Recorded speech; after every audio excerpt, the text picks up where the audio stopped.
Welcome to everyone, and thank you for joining us this afternoon. My name is Brendan Blakeley, and it's my pleasure to be facilitating this webinar on the Cockatoo Island Warramar Draft Concept Vision.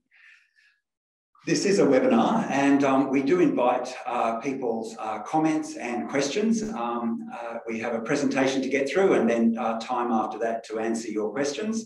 And the way you can do that, to navigate the webinar, is to submit your questions and comments via the Q&A function. And if you have any technical issues, if you could communicate with David, who's providing technical support for the session via the chat function, that would be very much appreciated. But we do welcome as much feedback as possible throughout this session.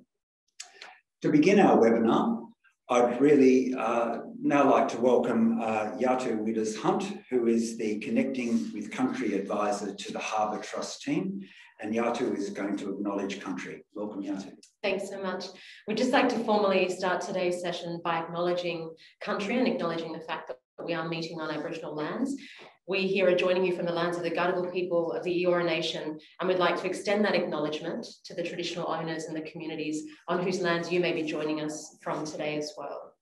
I think it's also important at the beginning of this session to acknowledge this incredible place, Warramar Cockatoo Island, and acknowledge its significance as a traditional meeting place and women's place, but also its significance to our broader communities and to our nation. Thank you, Yatu. So, joining us today, we have Joseph Carrozzi, and Joseph is the chair of the Harbour Trust. How are you today? Very well, thank you, Brendan. Great to have you with us. You've met Yatu, and Yatu will be talking with us later in the presentation. And I'd also like to introduce online is Mike Horne, and Mike is part of the team working alongside the Harbour Trust to develop up the concepts that have been prepared to flesh out the vision for Cockatoo Island. Welcome, Mike. Thank you, Brendan, and hello, everyone. So the purpose of today is really to bring you up to speed with some really exciting work that's been done by the Harbour Trust team in terms of developing up, as I said, concept visions for Cockatoo Island. And the way we'll be doing that, we'll have first up a welcome from Joseph, who'll be setting some of the scene in terms of what's brought us to this point, and importantly, some of the objectives of the Harbour Trust in terms of taking this work on Cockatoo Island forward. We're then going to hear from both Yatu and Mike, who'll be taking us through the work that they've undertaken with the Trust team. And then following that, a panel discussion, and what we'd really encourage you to do is to send through questions, thoughts, suggestions and comments to the team, and we'll pick up on those in the panel discussion. If we can't get to all of the questions that you have or the comments that you have, we will undertake to collate and analyse that, the information that you provide, and get responses back via frequently asked questions response on the Harbour Trust website. So we'll endeavour to do that within a few days of this session. So what we really want out of today is to stimulate conversations and feedback about this truly remarkable place. We want to hear from the community in terms of the work so far, what you feel the team has got right, and where we can improve the direction that the team's going in. And the feedback that we receive over quite an extensive consultation program over the next few weeks will be used to shape a final concept plan, and community consultation on a detailed master plan will follow. So very early days and a number of steps to go through the process as over the next few years. So now I'd really like to hand over to Joseph, and Joseph is going to provide some background and context on Cockatoo Island. Thank you. Thank you so much, Brendan, and thank you to all of you for joining in. I think we have quite a number, I think over 200 people that have registered for attending the webinar, and this does take a lot of time for you out of your busy days. I do want to acknowledge that on behalf of the Harbour Trust. in a very important way, our only true north is community sentiment. And whilst there might be some of you thinking, well, we've heard this before, aren't you all about revenue and commercialisation? We're actually not. And the plans for the sites that we have the luxury of stewarding on behalf of our community is actually all about the way that we can be true to the legislation that we've been created under. And that is about protect, preserve and interpret these special sites that are truly unique in our nation. Many historical sites or sites of significance are recognised through plaques rather than real life in situ activities. We've got some opportunities at Cockatoo Island and at North Head, and we had a webinar on that a few days ago, to look to the community, take feedback on what the work of protecting, preserving and interpreting these sites look like to you, and then taking that forward to bringing it into reality.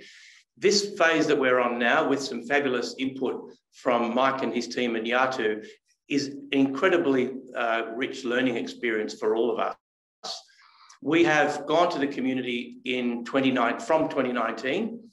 We've had special sessions with our First Nations representatives on Cockatoo Island as to what a respectful, authentic interpretation of the island will be in it as a storytelling site. We've also gone to the broader community and we've had over 800 pieces of feedback on ideas for the future of Cockatoo Island. And that is the sort of the intangible input that has been represented in this vision that's been released for a second round of community consultation. So we've tried to manifest feedback in developing this vision. It's born from that true north, as I said. But now this is an opportunity to work with all of you to make sure that we've identified, emphasised, balanced or prioritised the right sort of elements within what is Sydney's largest island on the harbour. And I wasn't aware of that until quite recently. I'm sure most aren't aware of that. Some of you who know the island in much more detail are aware of that. But how do we take advantage of that wonderful role that it has played from generations past, to thousands and thousands of years, right through to the role that the island has played as a heavy industrial manufacturing and engineering place, the only dry dock opportunity for warships during the war to be repaired in the South Pacific. Pretty spectacular military history to complement and sit alongside the wonderful Indigenous history. And of course, the convict history that is part of our UNESCO heritage sites in the jails that were the sandstone buildings that are just wonderfully preserved, and we want to make sure that we tell their story as well. So Cockatoo Island has got this special, in one place, layered history of our nation, and the role of the Harbour Trust is to work with the community to develop something that we can be proud of. And when I say develop, I don't mean commercially develop, I mean bring to life. So that's where I'd like to see this process to be the start of a much more tangible engagement off the back of these wonderful concepts that have been developed.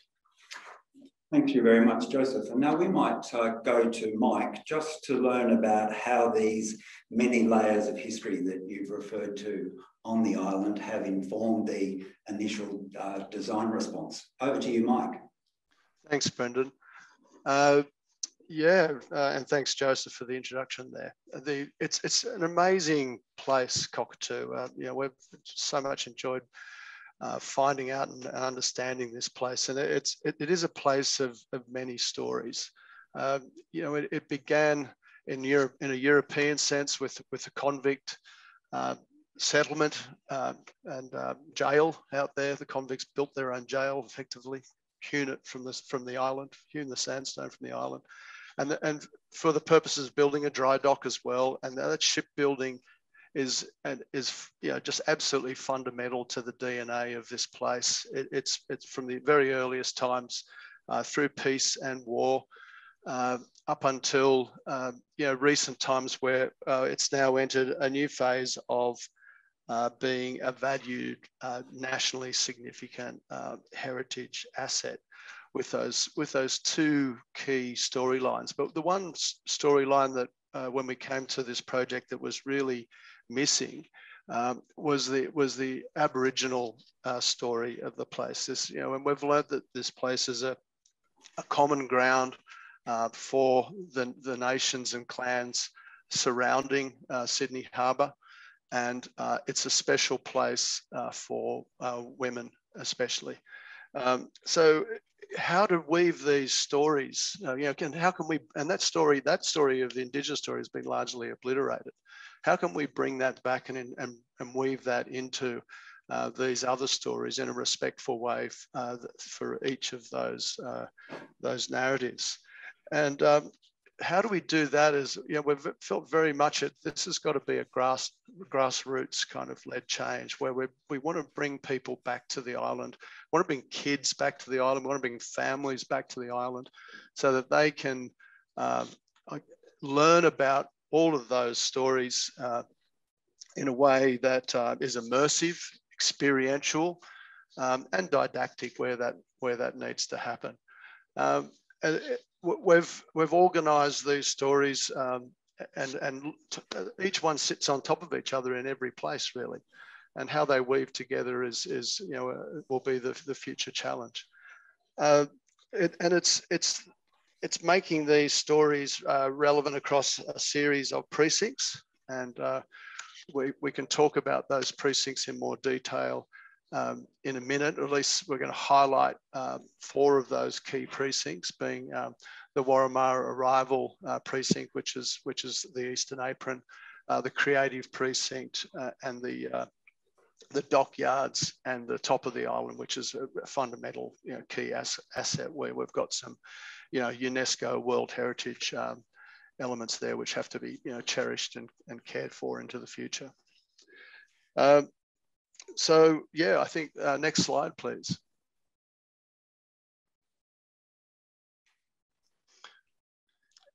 So yeah, absolutely. I mean, just to pick up on what Mike said, one of the really critical approaches that we've taken is to start with country in terms of understanding the significance of this place. And that includes looking at some of the traditional ways that this country was used or interacted with, but also acknowledging that Indigenous histories and stories are living.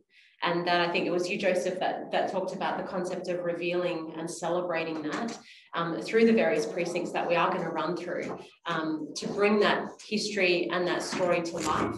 And I think it's very critical to acknowledge, as we've sort of said at the beginning as well, that when community consultation was undertaken and has been undertaken since 2019, there was a very specific focus on ensuring that the voices of First Nations communities and communities from the area were part of the anchor of where we've taken this vision today. So I think it's actually pretty special and pretty significant that we have a history here of more than 60,000 years, or at least 60,000 years that is continuing, and how that enriches the other stories that we see in this place and brings it to life and makes it a place for everyone and provides that inclusivity. So I think starting with country is a really important principle that we've taken in approaching what you'll see through this presentation. It's also worth adding, Mike, that the concept of Cockatoo Island as a place for connection is so important today. And it's quite fortunate, as we know, that certainly from Sydney's perspective, we're looking to invest, grow, spread the city from east to west. And the role that Cockatoo Island played thousands of years ago to connect the east with the west, this place for connection of various clans, the connection then that it has to our convict and Indigenous and military history. And in today's time, the place of connection, hopefully, as you said earlier, Mike, you bring families, you bring tourists, you bring locals in as a new source of connection, and importantly, information and learning. We're not about building fun parks. We're not about building business parks. The Harbour Trust is about retelling the story, and this is an ideal, significant location in the harbour that connects our people, our geography, and our layered history. It's a really special piece of opportunity for all of us, frankly. Mike, Yatu and Joseph have talked about this incredible foundation, Warima. How are you looking at the island overall and starting to get a sense of how you might look at particular precincts that make up the island while still having this holistic focus on it as an island and a place unto itself? Yes. I'll just make sure I'm not on mute. We've been looking at it overall as this set of stories, as this meeting place. So I think a really intriguing idea to bring back and reassert the Indigenous memory on this place as a partner in the future, and how that then gets expressed in the various precincts. Interweaving these stories is just such a fascinating opportunity. So we've got a series of precincts that we've identified, and they're really constructs, but also physical places. As Joseph said, this is a place on a macro scale. The island is a place, but it's also a series of places and how they stitch together and offer experiences for people. And Joseph's dead right about where this is in the metropolitan, as well as a contemporary place, as a place for the future. It's on the way to Parramatta to Sydney. It's on that great axis of the river. And in the future, this open space will have even more value than what it has today. Yeah, exactly. And so getting people to this place, telling its stories, getting people to, so it becomes an experience. People aren't coming here now. They'll go to, it's a lot further to go from Circular Quay to Manly than it is to here. Well, why can't some of those people, what are the experiences we can offer that are very specific to its place, its character, that can bring more people? And part of that is just amenity.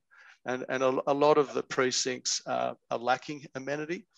East Apron, as people will know, is just a big concrete flat apron. Has that got more opportunity than there to tell these stories? The Creative Precinct, there's over a hectare of buildings there that are essentially unoccupied. They get used a bit. The Biennale was the last big thing. There's occasional uses, but how can we develop and devise a program, an ongoing program, where creatives, cultural industries, artistic industries, and can all work within a framework there, and to utilize and repurpose those sheds in a respectful way, of course, bring them into use rather than into ruin. And creating this dynamic place there is such a great opportunity. Fitzroy Dry Dock, the Cockatoo Dockyard at the back, a great opportunity to maintain the heritage of the island as its role in the working harbour. The Plateau, as I said before, it's got such great convict origins, but also the shipbuilding. We've got the drawing offices up there, and so on. We've got there's already great amenity there. It's one of the few places that we have trees. The island has very little shade. Then we've got Slipways Playground, Cockatoo Campground, which look to the north, which create another area for people to be. So that's kind of a bit of a quick cook's tour around, and then I think we can probably start to look at how we can move into those places. Yatu, have you got anything else that you wanted to add to that? Oh, no, I think you've captured it beautifully. I think it's the weaving of stories and the anchor in traditional histories and First Nations storytelling could create a really powerful experience. So Yatu, we might go to the sort of important point of arrival here, and Yes. your thoughts on how that can embody connection with country. Yeah, absolutely. I think when we've talked about this this arrival place in the Tidal Terrace, we've explored how you know, the best way to understand and feel country is to engage with country. So one of the and listen to her. And so one of the things that you might see up here is you know, a proposal for some potential clan poles arising from the Tidal Terrace to create an experience of nature-based play for both young people and older people. And I think you know, that's something that we'd like to explore further with traditional owners, but we're looking at ways to create experience and interaction with country so that people can feel and understand it. And I think it's really significant. It is layered. It's, you know, Indigenous and First Nations history is not something that should be museumised. It should be out in the open as something that's accessible to all Australians. So we feel that through creating this opportunity, that's something that can foster that connection, but also be an incredible platform for education that you can continue in other parts of the island. It's pretty special to have the First Nations story at the arrival at Tidal Terrace. You know, it does orient visitors to the special significance for tens of thousands of years. And there's no concrete. We're revegetating, replanting, because that's part of our healing as well. You know, there's plenty of built form in that, in Cockatoo or Warima, but that built form is unmistakable and it'll stay that way because it's so vast. But having areas that respect that history is really, really powerful. There's some great buildings. Yeah, that's already set up as an arrival precinct. If you just go back to the last slide, I'd just like to mention a couple of things. You know, and what I've learned from you, Yatu, is this idea of, you know, the dynamic Indigenous culture, which warmly embraces you know, the past, the European past, and seeks to just work in with that and tell its stories alongside those other stories. And the other really important thing about country in this location is country is the land, the sky, and the sea. And the sea and the land, how they work together, is super important in terms of that healing process, which is what the Tidal Terrace, you know, is got a clear ambition to relink the sea and the land by bringing in tidal water. This is something that can be done, and in a way that maintains shallow water. We harvest the tide. We can let people wade in the water and go and experience what it feels like to be in the harbour safely, but also tell stories about how and the Aboriginal past and future of this place. So it's a really interesting possibility. Mike, can you talk us through the Tidal Terrace, which is a way of getting people down towards the water?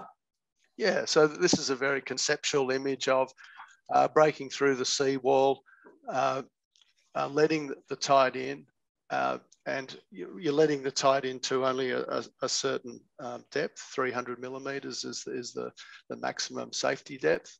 So it becomes a sort of a tidal reach. It's a made landscape, no question about that, but it's a made landscape with purpose and intent to tell you know, really important stories, and that's key to it. You know, this is not yeah, as you said, Josephine, it's, you know, we don't want Disneyland. We want real. We want to tell what needs to be told in these places and no more. But what a great way to connect the island with its nature, to start repairing, renaturing, you know, parts of the island that, you know, where that is most appropriate, and create shade and opportunity, and also a place to walk through as you get to, say, the Creative Precinct, which you can see there in the future. Right now, it's about a hectare and a half of hot concrete desert. Let's create a place to be in, and still respecting all of the heritage items that are there. Mike, we might go on to the Creative Precinct, and it's something that Cockatoo Island is well known for, I think, with the Biennale and some really amazing exhibitions and events that have occurred out there. But Yatu, might just ask for a connecting with country perspective on the Creative Precinct, and then Mike will take us through some of the illustrations and images that the team's prepared. Yeah, absolutely. And I think, you know, this fits so nicely from a cultural point of view, because creativity and storytelling are absolutely an anchor of First Nations history and a great way to bring people together and a great way to learn and a great way to teach. So when we're talking about the Creative Precinct, there are absolutely opportunities to do that revealing that we've been talking about, that storytelling, by showcasing Aboriginal artworks and murals and signposting and these kinds of things, to explore the traditions and the history of the island, but also contemporary, vibrant, living Aboriginal culture. So we know we have a growing population of very creative and active population in the industries. So this provides a beautiful platform to ensure that the First Nations voice is part of this precinct in a very meaningful way, and a way that can educate and invite people in to learn more about it. We see also in the city of Sydney, there's so much, you know, events like NAIDOC Week and Reconciliation Week, and there are so many opportunities around the Creative Precinct to elevate those experiences for the broader community as part of that education and storytelling process as well. And through this process, as we know, the Indigenous business sector is also a vibrant one, a growing one. There's a need for support of social enterprises, how this precinct can help to bring that story of modern Indigenous business and storytelling to life. And that's something that we're really excited about. You know, we live in a very creative country, and we have a storytelling tradition that is the oldest surviving one on Earth, and how that is imagined in this place and also in modern Australia is something that's really exciting. Mike, take us on a tour. Well, what better way to weave those new stories that Yatu is speaking about into the fabric, the wonderful fabric that's there, like the convict built stores on the right hand side. These which a building which has been adaptively reused over several generations. But I love the idea of bringing in and telling these stories together. So one speaks to the other, and one makes the other even bigger and better. So the whole is much greater than the sum of those parts. And it is a place where we can have creative workplaces. Could there be some shops and cafes to support all that? Of course, yes. I mean, that's fundamental to get to. We need to feed people and water people. But the driver in this precinct has got to be how we reuse and reoccupy these buildings, but centered around a place. And this street is already there. It just doesn't look like a street at the moment. These buildings are already there. Let's give them it's about repairing this fabric, creatively adapting this fabric to contemporary use without compromising its underlying heritage values, and having that sit alongside the stories of our first people. I think is something that people yearn for. Imagine coming up through, opening this shed up on one side, like the image on the right, announcing Warima as a great grand staircase into a performance space. These are ideas, these are concepts, not firm proposals. Of course, at this stage, this is the beginning. This is a journey that we want to move down. And if you move to that along that street, you'll find on the left-hand side at the end of the buildings there's a lovely opening there where a grand lawn where we can break out into enjoy the harbour. Break out into that big space. I love how this space squeezes everything down and then opens it out at the other end. And that's a place where we can have events and so on, both indoor and outdoor.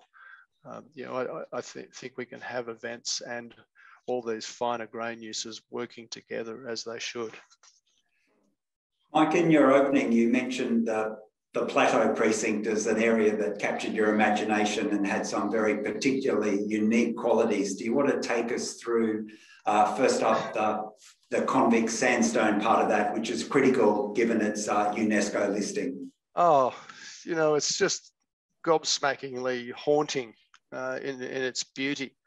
You know, it's next to Port Arthur. I don't think the country has anything like this. And, you know, it really, we have, you know, our responsibility, you know, is to care for this for future generations, and that's what and we can do that even more than what it's being done now. We need to redouble our efforts and keep telling these stories to today's youth. You know, the more kids we can get in seeing these things, and the more they enjoy the island, the more they'll go back to school and tell their friends, "Wow, Cockatoo Island! I learned about." You know, this is a place where our convicts lived. I learned about reconnecting with Indigenous culture, and I was making things in the Creative Precinct, and the friend is going to say, let's oh, I want to go too, Mum and Dad, let's go. We want to, you know, this is all the things that we can really begin to encourage greater understanding of and experience in. But you know, fundamental to this island is this. You know, this is the European heart of the island, and you know, this is where all that incredible making and remaking, you know, bending this island to its purpose. You know, so that, you know, it's been constantly made and remade. This island. You know, we've quarried the stone to build all the aprons around the edges. Even some of that stone went to Circular Quay to form parts of our early first shoreline. So how do these stories get told in new ways? And some of that can also be in new technological ways as well. And you know, this is the silos, the grain silos, amazing.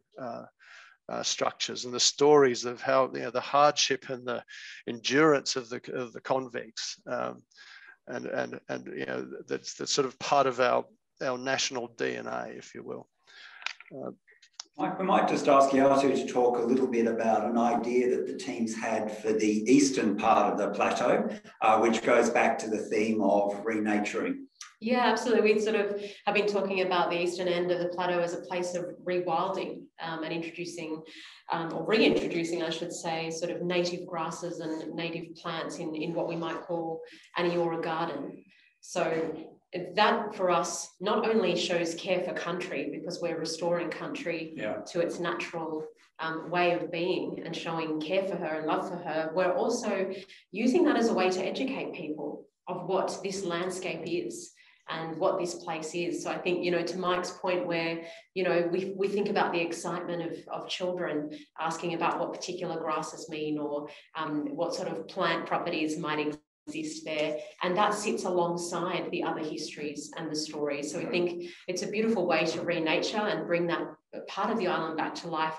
But it's a way of experiencing education of what that country was and how First Nations people might have used those particular plants as well. And certainly, you know, we can see ideas for having a nursery or selling seedlings and other things on market days, for instance, to create that interaction with country, as well as restoring and showing care. Just on that, on the point of renaturing and rewilding, if you like, I think it's clear that the character of the island will retain that industrial DNA, which is right. But if I think about the Barangaroo experience, there was a lot of talk about an Indigenous interpretation that hasn't been manifested. It's basically a very successful commercial precinct, of course. But what we're talking about here is, because it is such a unique, raw island that we want to tell these stories, if we deliver on the respect and the promise of our acknowledgement to country, we actually demonstrate a tangible renaturing of concrete platforms. I just think that will do a lot for the soul of our nation, to be totally frank. Mm-hmm. And it will then have, in 20 or 30 or 40 years' time, the generations to come won't be aware of this pulling down some concrete aprons to reintroduce. It'll feel like it's natural, and what a special thing that would be. You know, we'll respect the nature of the island for its significant industrial military history. The built form is unmistakably so, but to have side by side that Indigenous story, the convict UNESCO protected sites, I can't think of anywhere else that does this or can do this. So with community input, this is really, really important for us to hear the views of the community on this, because your voice will help echo our case for change and support, frankly. Great. Thanks, Joseph. We might now go to the last precinct, which is once again embodying another really important layer of the site of the island, which is the maritime history of the island. And first up, Yatu, from a connecting with country perspective, thoughts for this precinct? Yeah, absolutely. I know we talk about the concept of a working island and, you know, bringing it back to its heritage. And we've been talking about opportunities for First Nations economic outcomes as well, by including First Nations businesses and procurement as part of looking at this particular area. That can also include, as we've sort of talked about, waterway management and ocean management that draws on First Nations knowledge as well. So it's, you know, part of the industrial part of the island, but it's also looking at how we use this process to continue care for country and draw on that knowledge in all aspects of how the island is brought back to life as a working island as well. And I think opening the island back up to or inviting First Nations businesses to work alongside other businesses on the island is also not just an economic and business perspective, but it's also about bringing back that inclusivity and bringing back all parts of the community as a way to benefit from, engage with, celebrate. That's, I know, you know, you mentioned, Joseph, before, it's not just about business. So I think that principle of bringing everyone back to perform whatever function it is that they are able to is actually a really nice sentiment, and feeds back into that gathering place and a place that opens up and invites. And that's where we see Indigenous business could have a really strong role in this part of the precinct. And Mike, your vision for this, the Dockyard precinct? Oh, look, I love this area. I think it's so raw and you know, it's just quintessential Sydney working harbour.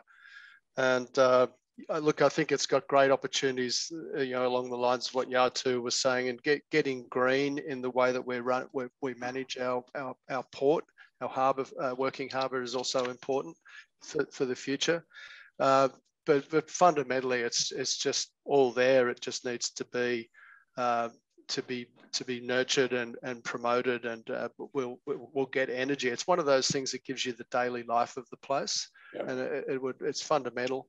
One thing I would say is that the two dry docks, which, you know, they're both flooded at the moment, and that's to care for them and maintain them, but they're still underutilized. So how can we get that sort of working harbour approach in new creative ways? Yeah.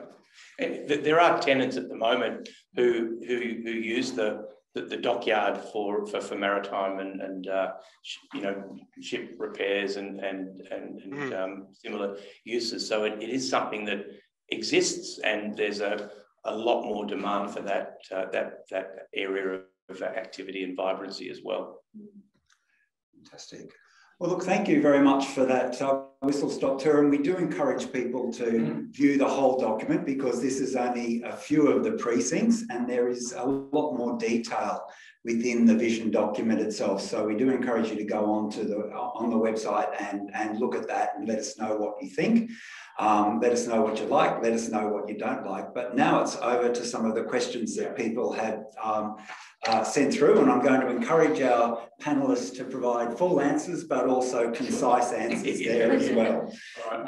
So look, the first one, and it's most probably one for Mike and Joseph, but how will the industrial character be retained? How will the concept balance the heritage significance of the place with its revitalisation? And then an emphatic, we don't want to see it turned into Disneyland. So bingo. How do you keep that balance? Whoever said that, we're with you, 100%. Mike, over to you, mate. Oh, look, hopefully in what we've discussed so far, that's come out, strongly. The industrial heritage of this place is foundational to to everything, but that doesn't mean it can't coexist with other important and compatible uses. Yeah. My take on that is it's very similar. I think we do need to encourage people to visit. How good would it be if every cruise ship that comes to Sydney has a must-see first stop to get a real experience there of what this island, how this nation evolved and was built and respectfully supported each layer of history. So whilst the activities, whether it's through an event or a biennale or an opera or the like, gets people there, what we want the overriding message when they leave is that this island has revealed a much more significant purpose to the arts, a more significant purpose to amenity and recreation, whether you're kids in the playground or whatever it is. That's not the object. Through that opportunity to come along, the real purpose of the Harbour Trust and the real purpose of the island reveals, which is the education, the knowledge of the military history, of the naval engineering. Thousands and thousands of trainees were there, but we built things in Sydney. We built complex things in Sydney, believe it or not. So that's what we want to try and immerse people in when they arrive. The bells and whistles, if you like, will get people there. The purpose of the island has to be much deeper. So I agree wholeheartedly with that question. And Mike, as part of that balance question about that, whilst it may have the capacity to take events, that it doesn't always need to operate in an event mode. So it's not always going to be busy, that it needs to be able to work on a quiet weekday or something like that as well. Yeah, absolutely. Yes. One for Joseph. How realistic is this, and where does the money come from? That's a great question. That is a really good question. Are we dreaming? It's realistic from the perspective that the independent review of the Harbour Trust was a really critical event in our history. We're 20 years, and we were formed with community activism, if you like, and I do pay tribute to people like Jill Lestrange and Julie Goodser from the Headland Preservation Group and Linda Bergen, who I think you're on the call today. People whose heart and soul is about preserving and protecting our heritage and history. What the independent review just recommended, and the government's accepted the broad thrust of these recommendations, is that we need a fresh look, particularly at North Head and Cockatoo Island.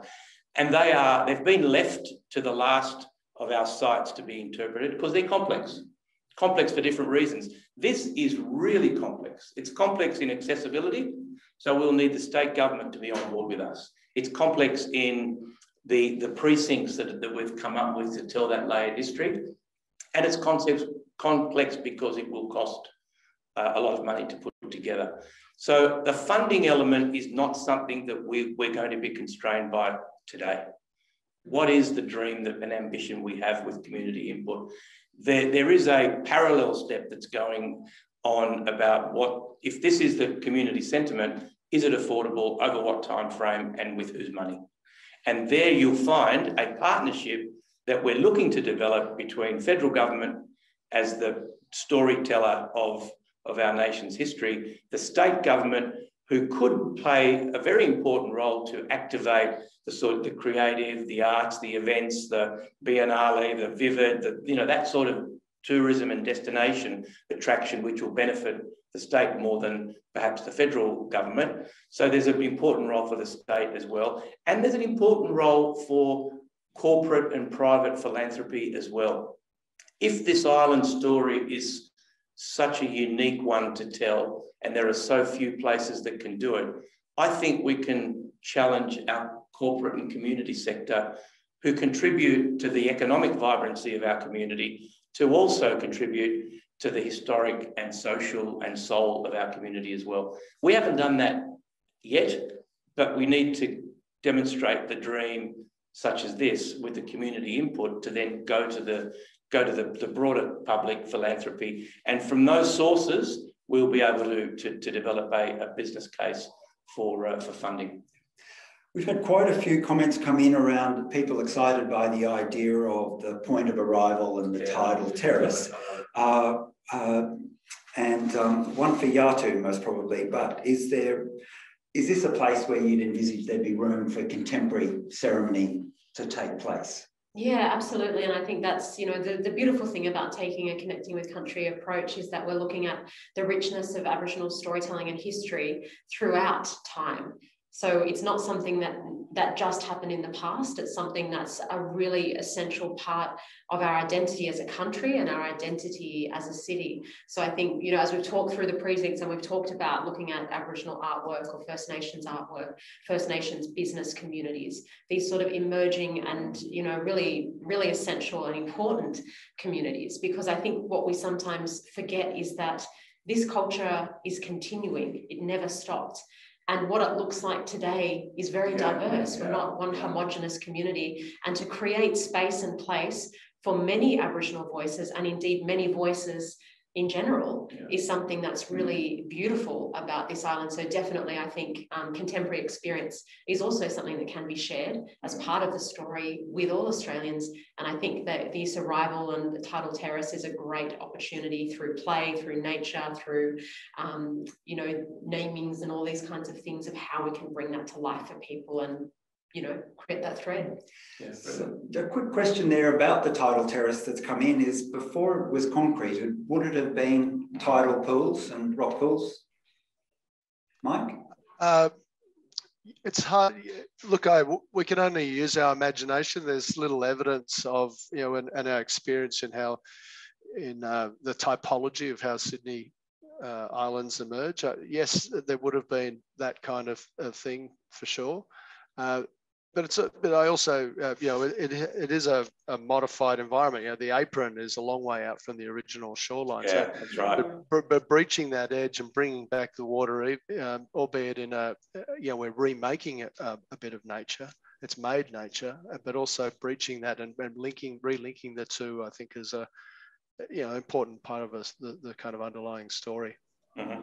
Another question or comments come through, a suggestion that is there place for First Nations maritime history here as well, and thinking about, you know, would there be opportunities for organisations like Tribal Warrior or maritime training for young Aboriginal people to occur on Cockatoo Island? I think you mentioned that at the dockyard earlier. Yeah, so I think when we're looking at the concept of working island, I think that's part of what we'd be exploring in terms of acknowledging the role of Indigenous businesses and also Indigenous employment as part of that story. And I think the question actually brings up another great issue, that, you know, Aboriginal history is not just this separate thing from the rest of the country's history. So there were and are Aboriginal and Torres Strait Islander peoples working in these industries and who have worked in these industries. Yes. So in telling that story of Australia and telling that story of these significant parts of our history, there will be Aboriginal perspectives and voices as part of that as well.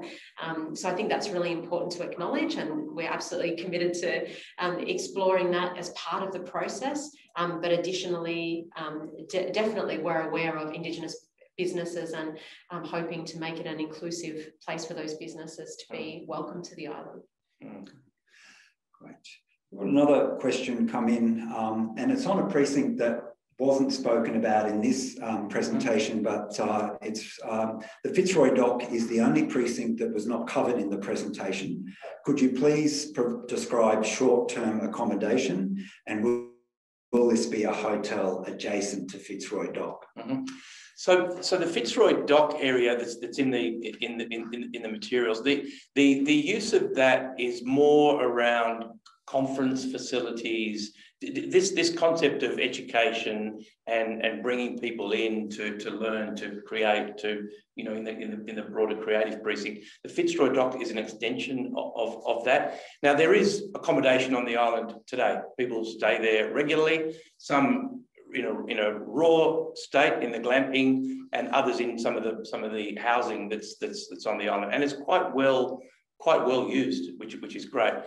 To the extent that there's a hotel there, if you're thinking about an intercontinental, a Hyatt, no.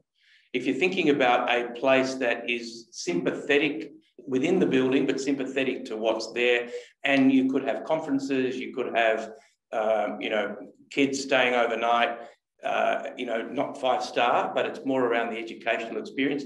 Yes, we've got that actually at Clifton Gardens with Land's Edge, one of our long-term tenants who bring school kids in to camp effectively in bunks, which were old military bunks. So those sort of uses are possible. The important point to note around commercial uses is this is not the time to rule in or out major opportunities. There will be plenty of time for the community to engage once the master planning is done, once we go out to EOI, and then we as a Harbour Trust have got to say, is this expression of interest from group X, Y, or Z the right thing for the island to tell that story? That will be the time when I'm sure we'll get the community voices on the different potential specific uses, and that's when we can address those questions. It's a question that is in a lot of people's minds, of course, but it's one that we will also be mindful of in the coming, you know, 12 to 18 months as we get closer to EOIs and bringing this to reality. Mike, a question for you. It's how do you intend to activate the slipways? Yeah, thoughts on that? Oh, look, this is dangerous, Mike. I've heard you before on this. the child comes out. Look, I think the slipways are a real opportunity, which we still haven't got our head totally around. Like, for example, even just the connectivity of the precincts, the Fitzroy Dock caisson just sits there floundering in the middle of the, you know, on the upper end of the dock. I mean, why don't we at least repair and restore that caisson, put it back, adaptively reuse it with a bridge connection, and get more connectivity around the island? Yeah, that's just one simple way of bringing the thing into, and then you, with connection, new uses and opportunities follow. Yeah. Just on that point, Mike, I know the play area is really important to get people in. One of the things that we will always protect and preserve is the cranes that are there at the moment. Most of them have been repaired by volunteers. I mean, it is an amazing story. As you catch the ferry to Cockatoo in the morning, you'll have 20 volunteers who just do a day's work because they love it. And the cranes have been restored, some of them working order, others have been restored to stop them falling over. But that's a really important piece of history that needs to be protected, and it will be. Some of the tunnels as well, we had to close because of lack of funding. The federal government funding as part of the COVID response has been incredibly welcome and has reopened some of those tunnels. So that's an important story as well. The work of volunteers who love the island and what it represents, and their ability to you know, get on the lathe and on the machinery that's there is incredible. Right. Folks, I've only got about 4 minutes left, and I'm going to cluster up. There's a few comments that have come through expressing some concern about the loss of the apron area, that it's actually you know, described as a stunning place. It's, you know, hosted a range of events there, and concerns that with the loss of that large space, you're losing, you know, the potential for a magnificent event space within Sydney.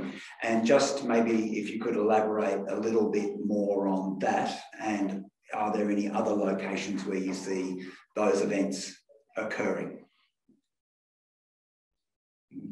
Shall I go? Go, Mike, yeah. Yeah, it's something that we've thought long and hard about. You know, it's a big move, and you know, it's got implications. Fundamentally, you know, we've studied the amount of activations that have happened over time. You know, there's been everything from sort of Evel Knievel to the White Party, storage of racing yachts.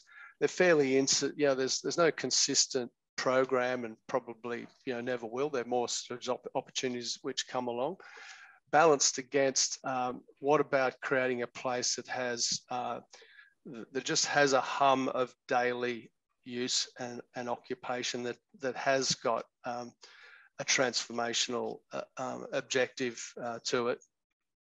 And you know, and then you re-looking at the environmental qualities of the Eastern Apron, that, you know, we've landed on where we've landed, and you know, we don't resile from that, but it is a sort of a significant choice, Joe.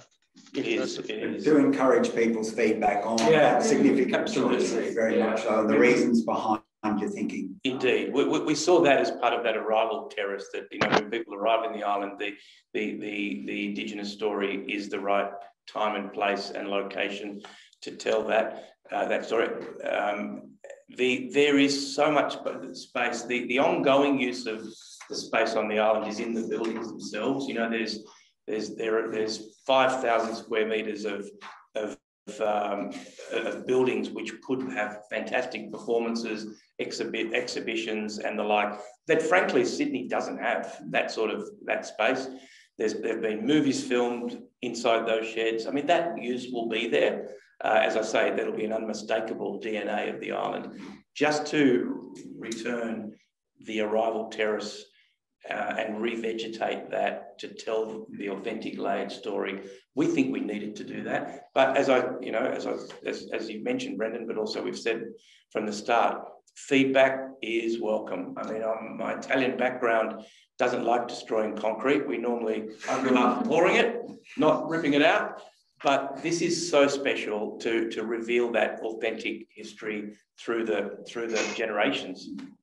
Mike, the final one, and it's come through in a few comments, and it's just mostly a really quick response on how do you keep the balance, but a bit of concern that the sort of the brutalist grandeur of Cockatoo Island might be, you know, I think one of the terms here was might be dumbed down a bit, might be softened by the landscaping, that if you start to fill these, you know, industrial halls with activities and things, you lose the very, you know, the amazing nature of this site, where someone explained that you actually can almost still see people working in there where they've signed their name on the walls. So true. Those traces people don't want to see lost. How do you see it being balanced if it is, you know, all of those rees that you were talking about in terms of the island? How would you see that coexisting with the retention of some of that, you know, brutalist history and nature of the island? Brutalist grandeur, I love it. Look, I think you could never destroy the brutalist grandeur of Cockatoo. I mean, I do love it. You know, the stories and the people that shape that place. It's an incredible undertaking, and nor do we want to cover it up or conceal it or remove that history. But I think if we add to it in new ways, that's, you know, yes, it's probably a sort of a sense of juxtaposition, but, you know, this place has always adapted. You know, it's been in a constant state of change. Change has been its you know, is in its DNA, constantly making and remaking itself to suit the times. So, you know, rather than seeing it as a relic, you know, kind of captured in some sort of, you know, static, let's kind of make it work for the future as well as respect the past. Great. Thank you very much, Mike. Thank you, Joseph, and thank you, Yatu. Folks, we do have to finish up now, but we just need to talk a little bit about what's happening next. And this today was only an orientation to some of the concepts in terms of the vision, but we would really encourage people to stay involved with the process, and there's a number of ways you can do that. We've got a series of virtual workshops being held between the 18th of May through to early June. You can find out more about those, just scan the QR code or go to the Harbour Trust site. and register for one of those workshops, and a real opportunity to delve in deeper, have some longer conversations than we can today. There's also a series of community pop-ups, so we'd encourage you to go along there, learn a little bit more, make your thoughts known there as well. And you can see we're trying to get good coverage across Sydney because this is a place of significance to not just the whole of Sydney, but to the nation there as well.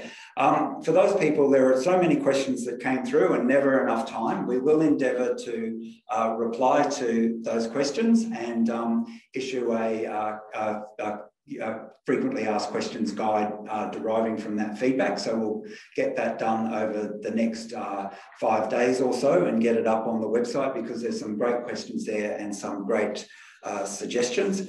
So we really do encourage you to also go onto the website, complete the survey. As I said, come to an online workshop or come to a pop-up there as well. It's just as Joseph said, feedback really counts at this point in time, and we welcome it. So look, as you go out, there's also will be a short evaluation of this webinar, so keen to get your thoughts on that. So to close us out, I might pass over to Joseph to formally thank you on behalf of the Trust. Yeah, thanks again. As I mentioned earlier, getting this right is really, really important. Being able to then have the vision implemented with properly funded outcomes will only happen if the community is on side. So we really do want to hear your feedback. We will continue to engage, send emails, whatever form of communication suits you, digital or email or letter or whatever. We want to know. And I think having so many people attend this webinar today tells us that we need to respect the effort and time and love that you have for this place. And I hope we'll be true to that. And I look forward to interacting with you a lot more in the coming months. Thank you so much for your participation. It's been a real privilege to spend so much time with you. Thank you. Thank you.